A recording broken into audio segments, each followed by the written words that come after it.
the experience is much different from live performance when you're acting. You know, obviously, as a performer, it's an instant, you know, you get instant gratification whether you're doing something right or something wrong. You know, 9 times out of 10, all of those people came to see you. But as an actor, you have to win the audience with your performance, not knowing what their reaction is going to be to your interpretation of a character, which makes it a lot harder, a lot trickier, you know.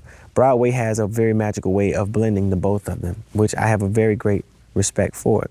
But for me, you know, I've been performing for so many years and using my talents, you know, in this direction of acting on a stage. Because if you ever seen my show, it's very theatrical. I try to take you inside of what the emotion of, kind of paint the picture through dance as well as settings, to changing the setting with the lights as well as set pieces to put you in the frame, the mind state of the situation. Movies that I'd done previous, like I Light It Up with Forest Whitaker, Vanessa Williams, Craig Wellerton as a writer and producer of that one. She's All That, which was with Freddie Prinze Jr. and Rachel Lee Cook. The first of all of them, which is really the most important one, which was The Faculty. That was my acting debut on the big screen. However, before I got to the big screen, I have to, you know, make note that I had done a lot of television. I was given an opportunity to perform on a show called Moesha. It was Brandy's show, as well as a lot of others. I'd done work with The Twilight Zone. I'd worked with Bold and Beautiful, which was a soap opera, which was very different for an actor or someone really trying to get into the entertainment field. But what I wanted was variety. I wanted the opportunity to try every opportunity that I possibly could, every door. You know, knowing that I had opened and knocked on every door possible, whether it was for television, whether it was for soap operas, whether it was for daytime, all of it. So, you know, I would have at least the experience to say, you know, I know exactly what I want to do.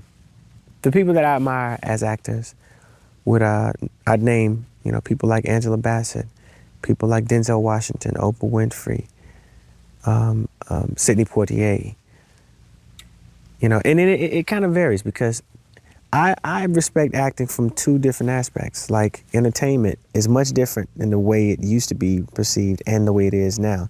You have performers like Jamie Foxx who truly make a difference, who now sing as well as act and entertain. But I can remember a time where, you know, performers, or I've seen tapes from a time where performers sang, danced, and acted.